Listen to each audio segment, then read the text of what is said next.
ಇವತ್ತು ನಾವು ascertainment of profit or losses under single entry system of accounting ಮಾಡ್ತೇವೆ. So ಇಲ್ಲಿ ಸಿಂಗಲ್ ಎಂಟ್ರಿ ಸಿಸ್ಟಮ್ ಅಲ್ಲಿ since we are not preparing any nominal account, trading results cannot be ascertained so easily as in the case of double entry system. Double ಎಂಟ್ರಿಲಿ ಆದರೆ ನಾವೇನು ಮಾಡ್ತಿದ್ದೆವು, ಎಲ್ಲ nominal account prepare ಮಾಡುವ ಕಾರಣ ನಮಗೆ trading and profit and loss account prepare ಮಾಡಿ gross profit ಮತ್ತು ನೆಟ್ ಪ್ರಾಫಿಟನ್ನು ಕ್ಯಾಲ್ಕುಲೇಟ್ ಮಾಡ್ತಿದ್ದೆವು. ಬಟ್ ಇಲ್ಲಿ since all the nominal accounts are not maintained, it is very difficult to prepare the trading and profit and loss account, or trading and profit and loss account cannot be prepared, so trading results cannot be ascertained. ಹಾಗೆ ಅಂತೇಳಿ ಇಲ್ಲಿ profit and loss calculate ಮಾಡ್ಲಿಕ್ಕೆ ಆಗುದಿಲ್ವಾ ಅಂತ ಹೇಳಿ ಕೇಳಿದ್ರೆ ಆಗ್ತದೆ. There are two methods by which profit or loss can be ascertained. So which are those methods? The first method is net worth method or statement of affairs method, and the second one is conversion method, converting the single entry to double entry. So that is second method. So under first method, that is net worth method or statement of affairs method, the profit or loss made during the trading period is calculated by comparing the capital at the end of the trading period with the capital at the beginning of the trading period. If the closing capital is more than the opening capital, the difference is treated as profit. On the other hand, if the closing capital is less than the opening capital, the difference is treated as the loss. ಇಲ್ಲಿ network method ಅಲ್ಲಿ, statement of affairs method ಅಲ್ಲಿ ನಾವೇನ್ ಮಾಡ್ತೇವೆ ಅಂತ ಹೇಳಿದ್ರೆ,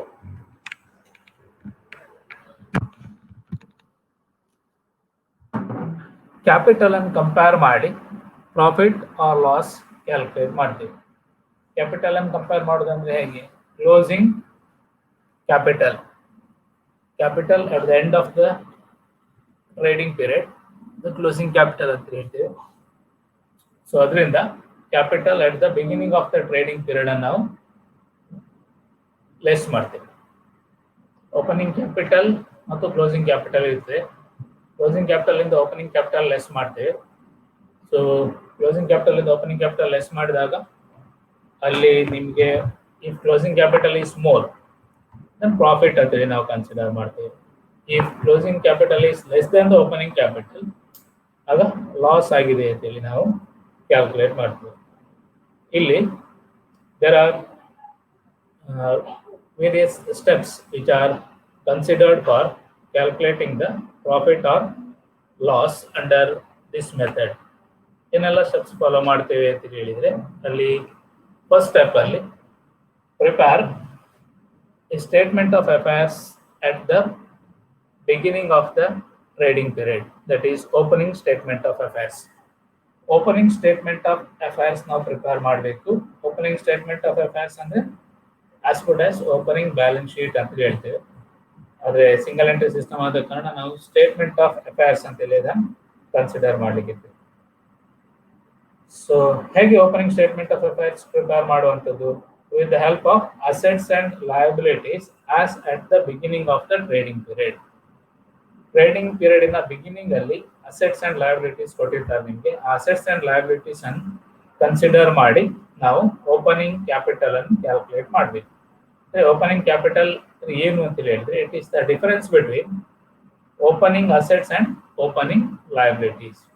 opening capital is the difference between opening assets and opening liabilities ಅಂತ ಹೇಳ್ತೀವಿ. ಅಂದ್ರೆ ಇಯರ್ ಬಿಗಿನಿಂಗ್ ಅಲ್ಲಿ ಅಸೆಟ್ಸ್ ಮತ್ತು ಲಯಬಿಲಿಟೀಸ್ ಕೊಟ್ಟಿರ್ತಾರೆ.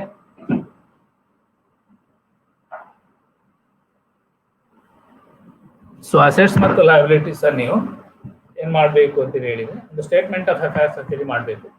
ಅಸೆಟ್ ಸೈಡ್ ಅಲ್ಲಿ ಅಸೆಟ್ಸ್ ಅನ್ನು ಬರೀತೀರಿ, ಲಯಬಿಲಿಟಿ ಸೈಡ್ ಅಲ್ಲಿ ಲಯಬಿಲಿಟೀಸ್ ಅನ್ನು ಬರೀತೀರಿ. ಸೊ ಇದರ ಡಿಫರೆನ್ಸ್ ಏನಿರ್ತದೆ ಅದು ಓಪನಿಂಗ್ ಕ್ಯಾಪಿಟಲ್ ಆಗಿರ್ತದೆ. ಅದನ್ನ ಓಪನಿಂಗ್ ಕ್ಯಾಪಿಟಲ್ ಅಂತೇಳಿ ಕನ್ಸಿಡರ್ ಮಾಡ್ತೇವೆ. ಆಮೇಲೆ ಸೆಕೆಂಡ್ ಸ್ಟೆಪ್ ಅಲ್ಲಿ ಏನ್ ಮಾಡ್ತೇವೆ ನಾವು ಅಂತ ಹೇಳಿದ್ರೆ closing statement of affairs prepare ಮಾಡಬೇಕು. So closing statement of affairs ಹೇಗೆ ಪ್ರಿಪೇರ್ ಮಾಡ್ತೇವೆ ಅಂತ ಹೇಳಿದ್ರೆ with the help of assets and liabilities at the end of the period. End of the period ಅಲ್ಲಿ ಇಷ್ಟು ಅಸೆಟ್ ಇರ್ತದೆ, ಇಷ್ಟು ಲಯಬಿಲಿಟೀಸ್ ಇರ್ತದೆ. ಸೊ ಇದನ್ನು ಕನ್ಸಿಡರ್ ಮಾಡಿ closing statement of affairs prepare ಮಾಡ್ತೇವೆ ನಾವು. ಅಂದ್ರೆ opening statement of affairs prepare ಮಾಡಿದ ಹಾಗೆ ಅಸೆಟ್ ಸೈಡ್ ಅಲ್ಲಿ ಅಸೆಟ್ಸ್ ಬರೀತೇವೆ, ಲಯಬಿಲಿಟಿ ಸೈಡ್ ಅಲ್ಲಿ liabilities ಬರೀತೇವೆ. The difference is considered as the closing capital. Closing capital ಆಗಿರುತ್ತೆ ಡಿಫರೆನ್ಸ್ ಅಂತ ಇರುವಂಥದ್ದು. ಸೊ ಇದು ಸೆಕೆಂಡ್ ಸ್ಟೆಪ್ ಅಲ್ಲಿ ನಾವು ಮಾಡ್ಲಿಕ್ಕೆ ಇರುವಂಥದ್ದು. ಆಮೇಲೆ ಥರ್ಡ್ ಸ್ಟೆಪ್ ಅಲ್ಲಿ ಏನ್ ಮಾಡಬೇಕು ಅಂತ ಹೇಳಿದ್ರೆ we are preparing the statement of profit or loss for the trading period and ascertain the profit or loss. Statement of profit or loss ಮಾಡಿ ಪ್ರಾಫಿಟ್ ಆಗಿದೆ ಲಾಸ್ ಆಗಿದೆ ಅಂತೇಳಿ ಕ್ಯಾಲ್ಕುಲೇಟ್ ಮಾಡ್ತೇವೆ. ಹೇಗೆ statement of profit or loss ಮಾಡಬೇಕು ಅಂತ ಹೇಳಿದ್ರೆ ಇಲ್ಲಿ ಕೆಲವು ಒಂದು ಪರ್ಟಿಕ್ಯುಲರ್ ವೇ ಅಥವಾ ಒಂದು ಪರ್ಟಿಕ್ಯುಲರ್ ರೂಲ್ ಇದೆ. ಆ ರೂಲಿನ ಪ್ರಕಾರ ಅಥವಾ ಪರ್ಟಿಕ್ಯುಲರ್ ಮ್ಯಾನರ್ ಅಲ್ಲಿ ಅಥವಾ ಪರ್ಟಿಕ್ಯುಲರ್ ಸಿಸ್ಟಮ್ ಅಲ್ಲಿ ನಾವು statement of profit or loss ಮಾಡ್ತೇವೆ.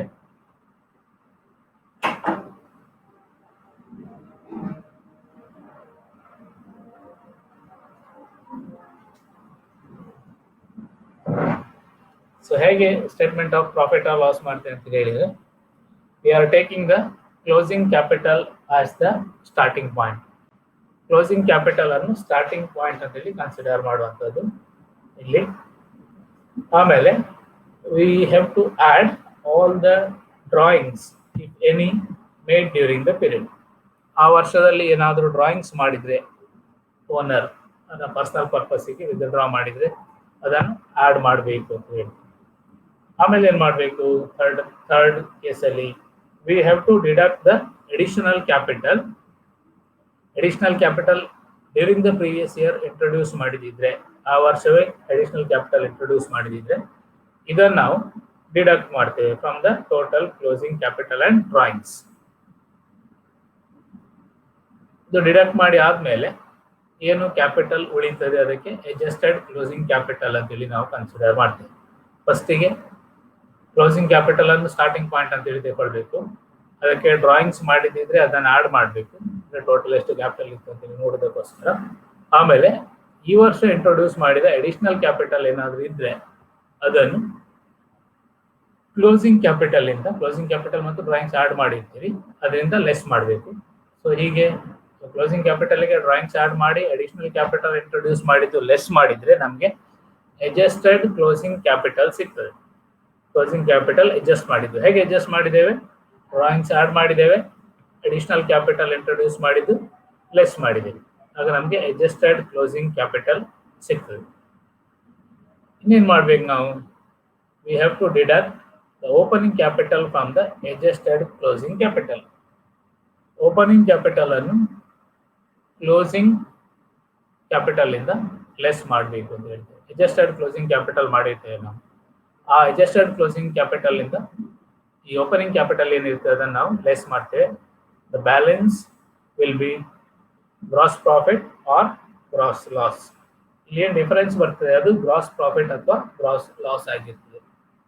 ಅಂದ್ರೆ ನೆಗೆಟಿವ್ ಫಿಗರ್ ಬಂದ್ರೆ ಲಾಸ್ ಅಂತೇಳಿ ನಾವು ಕನ್ಸಿಡರ್ ಮಾಡ್ತೇವೆ, ಪ್ಲಸ್ ಫಿಗರ್ ಬಂದ್ರೆ ಅಲ್ಲಿ ನಾವು ಗ್ರಾಸ್ ಪ್ರಾಫಿಟ್ ಅಂತೇಳಿ ಕನ್ಸಿಡರ್ ಮಾಡ್ತೇವೆ. ಆಮೇಲೆ ಏನ್ ಮಾಡಬೇಕು, ಗ್ರಾಸ್ ಪ್ರಾಫಿಟ್ ಇಂದ ಈ ಗ್ರಾಸ್ ಪ್ರಾಫಿಟ್ ಅಥವಾ ಲಾಸ್ ಏನಿರ್ತದೆ ಇಲ್ಲಿ we have to adjust the various adjustment.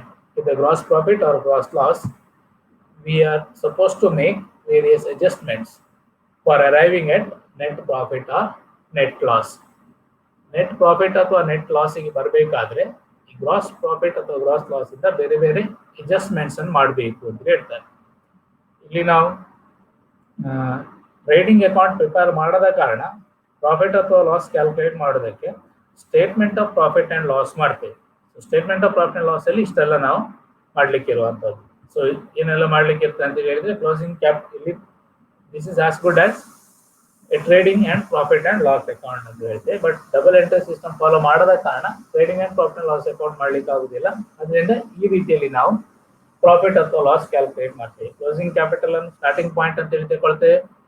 ಅದಕ್ಕೆ ಡ್ರಾಯಿಂಗ್ಸ್ ಆಡ್ ಮಾಡ್ತೇವೆ. ಡ್ರಾಯಿಂಗ್ಸ್ ಇಂದ ಅಡಿಷನಲ್ ಕ್ಯಾಪಿಟಲ್ ಇಂಟ್ರೊಡ್ಯೂಸ್ ಮಾಡಿದ್ದು during the previous year less ಮಾಡ್ತೇವೆ. ಹೀಗೆ ಮಾಡಿದ ಕ್ಯಾಪಿಟಲ್ಗೆ ನಾವು ಅಡ್ಜಸ್ಟೆಡ್ ಕ್ಲೋಸಿಂಗ್ ಕ್ಯಾಪಿಟಲ್ ಅಂತ ಹೇಳ್ತೇವೆ. ಮತ್ತು ಈ ಅಡ್ಜಸ್ಟೆಡ್ ಕ್ಲೋಸಿಂಗ್ ಕ್ಯಾಪಿಟಲ್ ಇಂದ ಓಪನಿಂಗ್ ಬ್ಯಾಲೆನ್ಸ್ ಅನ್ನು ಓಪನಿಂಗ್ ಕ್ಯಾಪಿಟಲ್ ಅನ್ನು ಲೆಸ್ ಮಾಡ್ತೇವೆ. ಈ ಬ್ಯಾಲೆನ್ಸ್ ಗ್ರಾಸ್ ಪ್ರಾಫಿಟ್ ಅಥವಾ ಗ್ರಾಸ್ ಲಾಸ್ ಆಗಿರ್ತದೆ. ಟ್ರೇಡಿಂಗ್ ಅಕೌಂಟ್ ಮಾಡಿದಾಗ ಗ್ರಾಸ್ ಪ್ರಾಫಿಟ್ ಅಥವಾ ಗ್ರಾಸ್ ಲಾಸ್. ಮತ್ತು ಗ್ರಾಸ್ ಪ್ರಾಫಿಟ್ ಅಥವಾ ಗ್ರಾಸ್ ಲಾಸ್ ಇಂದ ನಾವು ಬೇರೆ ಬೇರೆ ಅಡ್ಜಸ್ಟ್ಮೆಂಟ್ ಮಾಡಬೇಕು ಅಂತ ಹೇಳ್ತಾರೆ for calculating the net profit. So ಏನೆಲ್ಲ ಅಡ್ಜಸ್ಟ್ಮೆಂಟ್ ಮಾಡಬೇಕು ಅಂತ ಹೇಳಿದ್ರೆ ಅಲ್ಲಿ ಬ್ಯಾಡ್ ಡೆಟ್ಗೆ ಅಡ್ಜಸ್ಟ್ಮೆಂಟ್ ಇದೆ. If there is gross profit, suppose gross profit ಬಂದ್ರೆ ಏನ್ ಮಾಡಬೇಕು ಅಂತ ಹೇಳಿದ್ರೆ ಈ ಬ್ಯಾಡ್ ಡೆಟ್ಸ್ ಇರ್ತದೆ ಅಥವಾ ರಿಸರ್ವ್ ಫಾರ್ ಬ್ಯಾಡ್ ಡೆಟ್ಸ್ ಇರ್ತದೆ, ಡಿಸ್ಕೌಂಟ್ ಅಲೌಡ್ ಇರ್ತದೆ, ಡೆಪ್ರಿಸಿಯೇಷನ್ ಇರ್ತದೆ, ಇಂಟ್ರೆಸ್ಟ್ ಆನ್ ಕ್ಯಾಪಿಟಲ್ ಇರ್ತದೆ, ಪ್ರೊಪ್ರೈಟರ್ ಸ್ಯಾಲರಿ ಇರ್ತದೆ, outstanding expenses and income received in advance ಎಲ್ಲ ಇರ್ತದೆ. ಇದನ್ನೆಲ್ಲ ಗ್ರಾಸ್ ಪ್ರಾಫಿಟ್ ಇಂದ ಡಿಡಕ್ಟ್ ಮಾಡಬೇಕು ಅಂತ ಹೇಳ್ತೀವಿ. ಆಮೇಲೆ ಡಿಸ್ಕೌಂಟ್ ರಿಸೀವ್ಡ್ ರೈಟ್ ಸೈಡ್ ಅಲ್ಲಿ ಇದು ಬರ್ತಿತ್ತು ನಮಗೆ ಟ್ರೇಡಿಂಗ್ ಅಥವಾ ಪ್ರಾಫಿಟ್ ಅಂಡ್ ಲಾಸ್ ಮಾಡೋದು. ಡಿಸ್ಕೌಂಟ್ ರಿಸೀವ್ಡ್ ಇರ್ಬೋದು ಅಥವಾ reserve for discount on creditors ಇರ್ಬೋದು, ಇಂಟ್ರೆಸ್ಟ್ ಆನ್ ಡ್ರಾಯಿಂಗ್ಸ್ ಇರ್ಬೋದು, ಔಟ್ಸ್ಟ್ಯಾಂಡಿಂಗ್ ಇನ್ಕಮ್ಸ್ ಇರ್ಬೋದು, ಪ್ರೀಪೇಯ್ಡ್ ಎಕ್ಸ್ಪೆನ್ಸಸ್ ಇರ್ಬೋದು.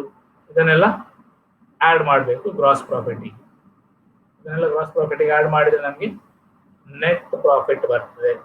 ಯಾವುದನ್ನೆಲ್ಲ ಲೆಸ್ ಮಾಡಬೇಕು ಗ್ರಾಸ್ ಪ್ರಾಫಿಟ್ ಇಂದ ಅಂತ ಹೇಳಿದ್ರೆ ಬ್ಯಾಡ್ ಡೆಟ್ಸ್ ಇರ್ತದೆ, ರಿಸರ್ವ್ ಫಾರ್ ಬ್ಯಾಡ್ ಡೆಟ್ ಇರ್ತದೆ, ಡಿಸ್ಕೌಂಟ್ ಅಲೌಡ್ ಇರ್ತದೆ, ಡೆಪ್ರಿಸಿಯೇಷನ್ ಇರ್ತದೆ, ಇಂಟ್ರೆಸ್ಟ್ ಆನ್ ಕ್ಯಾಪಿಟಲ್ ಇರ್ತದೆ, ಪ್ರೊಪ್ರೈಟರ್ ಸ್ಯಾಲರಿ ಇರ್ತದೆ, outstanding expenses and income received in advance should be deducted from the gross profit.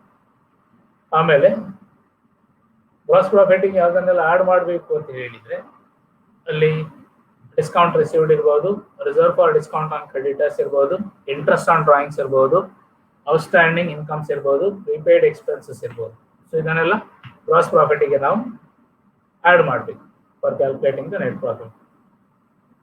Suppose if there is gross loss, ಇಲ್ಲಿ gross ಪ್ರಾಫಿಟಿನ ಬದಲಿಗೆ gross loss ಇದ್ರೆ ಏನ್ ಮಾಡಬೇಕು ಅಂತೀವಿ ನಾವು ಮೇಲೆ ಹೇಳಿದ ಅಡ್ಜಸ್ಟ್ಮೆಂಟ್ ಅನ್ನು ಉಲ್ಟಾ ಮಾಡಬೇಕು. ಅಂದ್ರೆ ಹೇಗೆ, if there is gross loss, suppose if there are adjustments like bad debts, reserve for bad debts, discount allowed, outstanding expenses should be added to the gross loss. ಇದನ್ನೆಲ್ಲ ಗ್ರಾಸ್ ಲಾಸ್ಗೆ ಆ್ಯಡ್ ಮಾಡಬೇಕು. Gross profit ಇದ್ದಾಗ less ಮಾಡ್ತೀರಿ ನೀವು ಯಾವುದನ್ನೆಲ್ಲ bad debt, discount allowed, outstanding expenses ಇದನ್ನೆಲ್ಲ ನಾವು less ಮಾಡ್ತಿದ್ದೆವು. ಈಗ ಲಾಸ್ ಇದ್ದಾಗ ಅದನ್ನೆಲ್ಲ ಆ್ಯಡ್ ಮಾಡಬೇಕು ಅಂತ ಹೇಳ್ತಾರೆ. ಆಮೇಲೆ there are certain adjustments like discount received, reserve for discount on creditors, interest on drawings, outstanding incomes should be deducted from the gross loss. Profit ಇದ್ದಾಗ ಆ್ಯಡ್ ಮಾಡ್ತಿದ್ದೆವು, ಈಗ ಲಾಸ್ ಇದ್ದಾಗ ಅದನ್ನೆಲ್ಲ ಲೆಸ್ ಮಾಡಬೇಕು ಅಂತ ಹೇಳ್ತೇವೆ. ಅದನ್ನೆಲ್ಲ ಲೆಸ್ ಮಾಡಬೇಕು. ಲಾಸ್ ಇದ್ರೆ discount received, reserve for discount on creditors, interest on drawings, outstanding incomes etc. should be deducted from the gross loss. ಈಗ ಏನು ಬ್ಯಾಲೆನ್ಸ್ ಬರ್ತದೆ, the balance will be net profit or net loss. ಇಲ್ಲಿ ನಾವು 5ನೇ step ಅಲ್ಲಿ ಹೇಳಿತ್ತು with the gross profit or loss adjust the various adjustments. Various adjustments ಅಂದ್ರೆ ನಾನು ಈಗ ಹೇಳಿರುವಂಥದ್ದೆಲ್ಲ ಅಡ್ಜಸ್ಟ್ಮೆಂಟ್ಸ್ ಆಗಿರ್ತದೆ. ಯಾವುದೆಲ್ಲ ಅಡ್ಜಸ್ಟ್ಮೆಂಟ್ಸ್ ಇರ್ಬೋದು, ಅಲ್ಲಿ ಬ್ಯಾಡ್ ಡೆಟ್ ಇರ್ಬೋದು, ರಿಸರ್ವ್ ಫಾರ್ ಬ್ಯಾಡ್ ಡೆಟ್ ಇರ್ಬೋದು, ಡಿಸ್ಕೌಂಟ್ ಅಲೌಡ್ ಇರ್ಬೋದು, ಡೆಪ್ರಿಸಿಯೇಷನ್ ಇರ್ಬೋದು, ಇಂಟ್ರೆಸ್ಟ್ ಆನ್ ಕ್ಯಾಪಿಟಲ್ ಇರ್ಬೋದು, ಪ್ರೊಪ್ರೈಟರ್ ಸ್ಯಾಲರಿ ಇರ್ಬೋದು, outstanding expenses or income received in advance ಇರ್ಬೋದು. ಇವೆಲ್ಲ ಗ್ರಾಸ್ ಪ್ರಾಫಿಟ್ ಇದ್ರೆ ಗ್ರಾಸ್ ಪ್ರಾಫಿಟ್ ಇಂದ ಡಿಡಕ್ಟ್ ಮಾಡ್ತೇವೆ. ಗ್ರಾಸ್ ಲಾಸ್ ಇದ್ರೆ ಗ್ರಾಸ್ ಲಾಸ್ ಇಂದ ಲೆಸ್ ಮಾಡ್ತೇವೆ ನಾವು ಅದನ್ನು, ಸಾರಿ ಗ್ರಾಸ್ ಲಾಸಿಗೆ ಆ್ಯಡ್ ಮಾಡ್ತೇವೆ. ಆಮೇಲೆ ಇನ್ನು ಕೆಲವು ಐಟಮ್ಸ್ ಯಾವುದೆಲ್ಲ ನಾವು ಆಗ ಹೇಳಿದಾಗೆ ಡಿಸ್ಕೌಂಟ್ ರಿಸೀವ್ಡ್ ಇರ್ಬೋದು, reserve for discount on creditors ಇರ್ಬೋದು, ಇಂಟ್ರೆಸ್ಟ್ ಆನ್ ಡ್ರಾಯಿಂಗ್ಸ್ ಇರ್ಬೋದು, ಔಟ್ಸ್ಟ್ಯಾಂಡಿಂಗ್ ಇನ್ಕಮ್ಸ್ ಇರ್ಬೋದು, ಪ್ರೀಪೇಯ್ಡ್ ಎಕ್ಸ್ಪೆನ್ಸಸ್ ಇರ್ಬೋದು. ಇದನ್ನೆಲ್ಲ ಗ್ರಾಸ್ ಪ್ರಾಫಿಟ್ ಇದ್ದಾಗ ಆ್ಯಡ್ ಮಾಡ್ತೇವೆ, ಗ್ರಾಸ್ ಲಾಸ್ ಇದ್ದಾಗ ಲೆಸ್ ಮಾಡ್ತೇವೆ. ಲೆಸ್ ಮಾಡಿ ನೀವು ನೆಟ್ ಪ್ರಾಫಿಟ್ ಆಗಿದೆ ನೆಟ್ ಲಾಸ್ ಆಗಿದೆ ಅಂತೇಳಿ ನೋಡ್ಬೇಕು. ಇದು ನಾವು ಯಾಕೆ ಈ ರೀತಿ ಪ್ರೊಸೀಜರ್ ಮಾಡಬೇಕು ಅಂತ ಹೇಳಿದ್ರೆ ಡಬಲ್ ಎಂಟ್ರಿ ಪ್ರಿನ್ಸಿಪಲ್ ಫಾಲೋ ಮಾಡದ ಕಾರಣ ನಮಗೆ trading and profit and loss account prepare ಮಾಡ್ಲಿಕ್ಕೆ ಆಗುದಿಲ್ಲ. So trading and profit and loss account prepare ಮಾಡ್ಲಿಕ್ಕೆ ಆಗದ ಕಾರಣ ನಾವು statement of profit and loss ಇರುವಂತದ್ದು ಮಾಡ್ತೀವಿ. ಸೊ ಈ statement of profit and loss ಅಲ್ಲಿ ಇಷ್ಟು ಎಲ್ಲ ಸ್ಟೆಪ್ಸ್ ನೀವು ಫಾಲೋ ಮಾಡಬೇಕಾಗ್ತದೆ. So ascertainment of profit and loss ಹೇಳಿದಾಗೆ ನೆಟ್ ವರ್ತ್ ಮೆಥಡ್ ಅಲ್ಲಿ ಈ ರೀತಿಯ ಕ್ಯಾಲ್ಕುಲೇಷನ್ಸ್ ನಾವು ಮಾಡುವಂಥದ್ದು. ಇನ್ನು ಕನ್ವರ್ಷನ್ ಮೆಥಡ್ ಅಲ್ಲಿ ಬೇರೆ ರೀತಿಯಲ್ಲಿ ನಾವು ಕ್ಯಾಲ್ಕುಲೇಷನ್ ಮಾಡ್ತೀವಿ. ಸೊ ನೆಟ್ ವರ್ತ್ ಮೆಥಡ್ ಅಲ್ಲಿ ಏನ್ ಮಾಡ್ಬೇಕು ಅಂತ ಹೇಳಿದ್ ನಾವು by comparing the profit comparing the capital ನಾವೇನ್ ಮಾಡ್ತೇವೆ, ಪ್ರಾಫಿಟ್ ಆಗಿದೆ ಲಾಸ್ ಆಗಿದೆ ಅಂತ ಹೇಳುವಂಥದ್ದು ಕ್ಯಾಲ್ಕುಲೇಟ್ ಮಾಡ್ತೇವೆ. ಇಲ್ಲಿ ಬೇರೆ ಬೇರೆ ಸ್ಟೆಪ್ಸ್ ಇರ್ತದೆ. ಫಸ್ಟ್ ಸ್ಟೆಪ್ ಅಲ್ಲಿ ಸ್ಟೇಟ್ಮೆಂಟ್ ಆಫ್ ಅಫೇರ್ಸ್ ಪ್ರಿಪೇರ್ ಮಾಡುವಂಥದ್ದು ಓಪನಿಂಗ್ ಸ್ಟೇಟ್ಮೆಂಟ್ ಆಫ್ ಅಫೇರ್ಸ್ ಅಂತ ಹೇಳ್ತೇವೆ. ಈ ಓಪನಿಂಗ್ ಸ್ಟೇಟ್ಮೆಂಟ್ ಆಫ್ ಅಫೇರ್ಸ್ ಅಲ್ಲಿ assets and liabilities at the beginning of the trading period is considered and opening capital is calculated. So what is opening capital? Opening capital is the difference between opening assets and opening liabilities. Second step ಅಲ್ಲಿ ನಾವೇನ್ ಮಾಡ್ತೇವೆ, closing statement of affairs prepare ಮಾಡ್ತೇವೆ. So closing statement of affairs ಯಾಕೆ prepare ಮಾಡೋದು ಅಂತ ಹೇಳಿದ್ರೆ closing statement of closing capital calculate ಮಾಡೋದಕ್ಕೆ. So capital at the end of the period calculate ಮಾಡುವಂಥದ್ದಕ್ಕೆ ಬ್ಯಾಲೆನ್ಸ್ ಶೀಟ್ ರೀತಿಯಲ್ಲಿ ಅಸೆಟ್ಸ್ ಅಂಡ್ ಲಯಬಿಲಿಟೀಸ್ ಬರಿತೇವೆ. ನಾವು ಸ್ಟೇಟ್ಮೆಂಟ್ ಆಫ್ ಅಫೇರ್ಸ್ ಅಂತ ಹೇಳ್ತೇವೆ, ಬ್ಯಾಲೆನ್ಸ್ ಶೀಟ್ ಅಂತ ಹೇಳುದಿಲ್ಲ. ಸೊ ಅಸೆಟ್ ಸೈಡ್ ಅಲ್ಲಿ ಅಸೆಟ್ಸ್ ಬರಿತೇವೆ, ಲಯಬಿಲಿಟಿ ಸೈಡ್ ಅಲ್ಲಿ ಲಯಬಿಲಿಟಿ ಬರಿತೇವೆ. ಏನ್ ಡಿಫರೆನ್ಸ್ ಇರ್ತದೆ ಅದು ಕ್ಲೋಸಿಂಗ್ ಕ್ಯಾಪಿಟಲ್ ಅಂತಲ್ಲಿ ಕ್ಯಾಲ್ಕುಲೇಟ್ ಮಾಡ್ತೇವೆ. ಅದು ಒಂದು ಸ್ಟೆಪ್ ಆಯ್ತು. ಆಮೇಲೆ ಇಲ್ಲಿ statement of profit or loss ಮಾಡುವಂಥದ್ದು ಫಾರ್ ದ ಟ್ರೇಡಿಂಗ್ ಪೀರಿಯಡ್. ಇಲ್ಲಿ ಯಾವ ರೀತಿಯಲ್ಲಿ ನಾವು ಮಾಡ್ತೀವಿ ಅಂತ ಹೇಳಿದ್ರೆ ಕ್ಲೋಸಿಂಗ್ ಕ್ಯಾಪಿಟಲ್ ನಾವು ಸೆಕೆಂಡ್ ಸ್ಟೆಪ್ ಅಲ್ಲಿ ಕ್ಯಾಲ್ಕುಲೇಟ್ ಮಾಡಿದೆವು, ಅದನ್ನು ಸ್ಟಾರ್ಟಿಂಗ್ ಪಾಯಿಂಟ್ ಅಂತಲ್ಲಿ ಕನ್ಸಿಡರ್ ಮಾಡ್ತೇವೆ. ಅದಕ್ಕೆ ಡ್ರಾಯಿಂಗ್ಸ್ ಆಡ್ ಮಾಡ್ತೇವೆ. ಅಡಿಷನಲ್ ಕ್ಯಾಪಿಟಲ್ ಇಂಟ್ರೊಡ್ಯೂಸ್ ಮಾಡಿದ್ದು ಲೆಸ್ ಮಾಡ್ತೇವೆ. ಹೀಗೆ ಮಾಡಿದಾಗ ಉಳಿದಿರುವಂಥದ್ದಕ್ಕೆ ನಾವು ಅಡ್ಜಸ್ಟೆಡ್ ಕ್ಲೋಸಿಂಗ್ ಕ್ಯಾಪಿಟಲ್ ಅಂತಲ್ಲಿ ಕನ್ಸಿಡರ್ ಮಾಡ್ತೇವೆ. ಸೊ ನಾಳೆ ನಾವು ಪ್ರಾಬ್ಲಮ್ ವರ್ಕೌಟ್ ಮಾಡ್ತೇವೆ ಇದ್ರ ಬಗ್ಗೆ, ಆಗ ನಿಮಗೆ ಗೊತ್ತಾಗ್ತದೆ ಯಾವ ರೀತಿಯಲ್ಲಿ ಮಾಡ್ತೇವೆ ಅಂತ ಹೇಳುವಂಥದ್ದು. ಸೊ ಅಡ್ಜಸ್ಟೆಡ್ ಕ್ಲೋಸಿಂಗ್ ಕ್ಯಾಪಿಟಲ್ ನಮಗೆ ಇಲ್ಲಿ ಸಿಗ್ತದೆ. ಸೊ ಅಡ್ಜಸ್ಟೆಡ್ ಕ್ಲೋಸಿಂಗ್ ಕ್ಯಾಪಿಟಲ್ ಇಂದ ನಾವೇನ್ ಮಾಡಬೇಕು, ಓಪನಿಂಗ್ ಕ್ಯಾಪಿಟಲ್ ಅನ್ನು ಲೆಸ್ ಮಾಡಬೇಕು. Opening capital opening statement of affairs ಅಲ್ಲಿ ಕ್ಯಾಲ್ಕುಲೇಟ್ ಮಾಡಿರ್ತೇವೆ ನಾವು. ಸೊ ಕ್ಲೋಸಿಂಗ್ ಇಂದ ಓಪನಿಂಗ್ ಅನ್ನು ಲೆಸ್ ಮಾಡಿದಾಗ ಒಂದು ಬ್ಯಾಲೆನ್ಸ್ ಸಿಗ್ತದೆ ನಮಗೆ. ಆ balance will be gross profit or gross loss. ಅದು ಅಂದ್ರೆ ಗ್ರಾಸ್ ಪ್ರಾಫಿಟ್ ಆಗಿರುತ್ತೆ ಅಥವಾ ಗ್ರಾಸ್ ಲಾಸ್ ಆಗಿರುತ್ತೆ. ಸೊ ಈ ಗ್ರಾಸ್ ಪ್ರಾಫಿಟ್ ಅಥವಾ ಗ್ರಾಸ್ ಲಾಸ್ ಅನ್ನು ನಾವು adjust ಮಾಡಬೇಕು with the various adjustments, and the ultimate remaining balance after adjusting all the adjustments will be net profit or net loss. The adjustment ಯಾವ್ದೆಲ್ಲ ಅಂತ ನಾವು ಆಗ ಹೇಳಿತ್ತು. ಸೊ ಇದೆಲ್ಲ ಅಡ್ಜಸ್ಟ್ಮೆಂಟ್ ಅನ್ನು ಗ್ರಾಸ್ ಪ್ರಾಫಿಟಿಗೆ ಆಡ್ ಮಾಡಬೇಕು, ಗ್ರಾಸ್ ಲಾಸ್ ಇದ್ರೆ ಲೆಸ್ ಮಾಡಬೇಕು. ಬೇರೆ ಬೇರೆ ಟೈಪಲ್ಲಿ depending upon the nature of adjustment, ಯಾವ ಟೈಪಿನ ಅಡ್ಜಸ್ಟ್ಮೆಂಟ್ ಅದು ಅಂತ ಹೇಳುವಂಥದ್ದು ನಮಗೆ ಗೊತ್ತಿರುತ್ತೆ. ಸೊ ಆ ನೇಚರ್ ಅಲ್ಲಿ ನಾವು ಅಡ್ಜಸ್ಟ್ ಮಾಡಬೇಕು. ಇಲ್ಲಿ ಗ್ರಾಸ್ ಪ್ರಾಫಿಟ್ ಇದ್ದಾಗ ಎಕ್ಸ್ಪೆನ್ಸಸ್ ಅನ್ನೆಲ್ಲ ಲೆಸ್ ಮಾಡಬೇಕು ಅಂತ ಹೇಳ್ತೇವೆ. ಎಕ್ಸ್ಪೆನ್ಸ್ ಅಂದ್ರೆ ಯಾವುದು? Bad debt, reserve for bad debt, depreciation, interest on capital, proprietor salary, outstanding expenses, income received in advance, ಇದೆಲ್ಲ ಗ್ರಾಸ್ ಪ್ರಾಫಿಟ್ ಇಂದ ಲೆಸ್ ಮಾಡಬೇಕು ನಾವು. ಇನ್ಕಮ್ ಇದ್ರೆ ಅದನ್ನೆಲ್ಲ ಗ್ರಾಸ್ ಪ್ರಾಫಿಟ್ಗೆ ಆಡ್ ಮಾಡಬೇಕು. ಯಾವುದೆಲ್ಲ income? Discount received, reserve for discount on creditors, interest on drawings, outstanding incomes, prepaid expenses, ಇದನ್ನೆಲ್ಲ ಗ್ರಾಸ್ ಪ್ರಾಫಿಟ್ಗೆ ಆಡ್ ಮಾಡ್ತೇವೆ to calculate the net profit. Gross loss ಇದ್ದಾಗ ರಿವರ್ಸ್ ಮಾಡುವಂಥದ್ದು ನಾವು. ರಿವರ್ಸ್ ಹೇಗೆ ಮಾಡ್ತೇವೆ ಅಂತ ಹೇಳುವಂಥದ್ದು ನಿಮಗೆ ಗೊತ್ತಿದೆ. ಎಕ್ಸ್ಪೆನ್ಸಸ್ ಅನ್ನೆಲ್ಲ ನಾವು ಅದಕ್ಕೆ ಆಡ್ ಮಾಡ್ತೇವೆ, ಇನ್ಕಮ್ ಅನ್ನೆಲ್ಲ ಲೆಸ್ ಮಾಡ್ತೇವೆ. ಸೊ ಆಗ ನೆಟ್ ಪ್ರಾಫಿಟ್ ಅಥವಾ ನೆಟ್ ಲಾಸ್ ನಮಗೆ ಅಲ್ಲಿ ಸಿಗ್ತದೆ. ಸೊ ಇದು ascertainment of profit or loss under single entry system under net worth method ಅಥವಾ statement of affairs method ಅಲ್ಲಿ.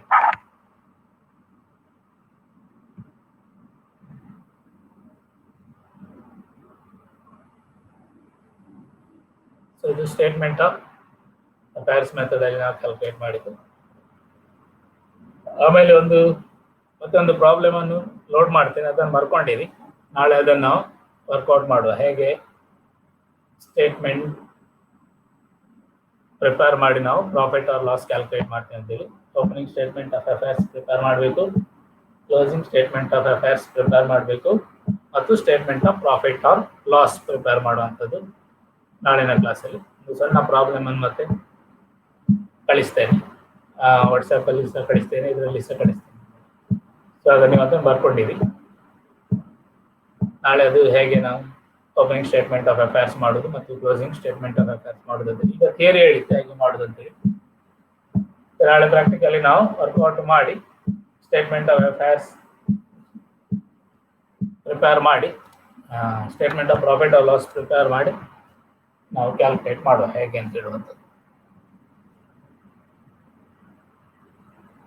ಬೇರೆಯವರಿಗೆ ಯಾರಾದರೂ ಕೇಳಿಕೊಂಡ?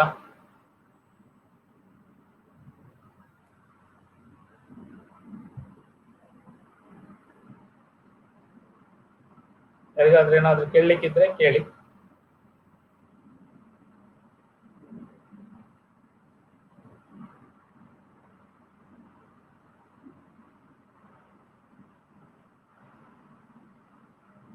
ಇಲ್ಲಾಂದ್ರೆ ಝೂಮ್ ಆ್ಯಪ್ ಇದ್ದವರೆಲ್ಲ NSS ಒಂದು ಮೀಟಿಂಗಿಗೆ ಅಟೆಂಡ್ ಆಗಿ, NSS ಅಲ್ಲಿ ಇದ್ದವರೆಲ್ಲ ಯಾರು ಸಹ ಅಟೆಂಡ್ ಆಗ್ಬೋದು.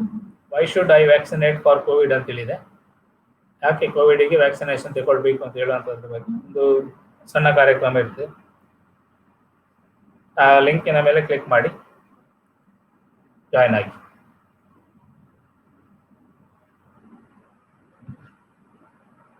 ಹಲೋ, ಕ್ಲಿಯರ್ ಇತ್ತಾ? ಯಾರಾದ್ರೂ ಒಬ್ರು ಇಲ್ವಾ ಇವತ್ತು? ರಘುಚಂದ್ರ ಕಾಣದಿಲ್ಲ.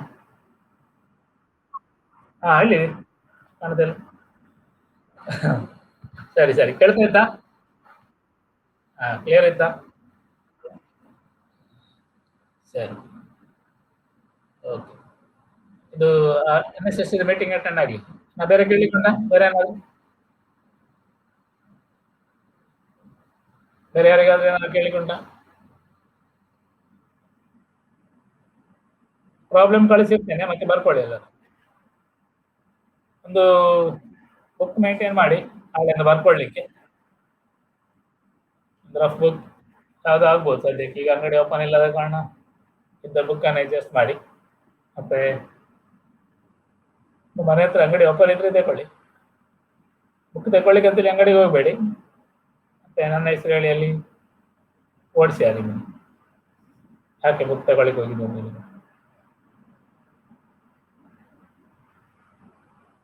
ಸರಿ, ಹಾಗಾದ್ರೆ ಎಂಡ್ ಮಾಡುವ. NSS ಅಲ್ಲಿ ಇದ್ದವರು ಮೀಟಿಂಗ್ ಅಟೆಂಡ್ ಆಗಿ. Thank you.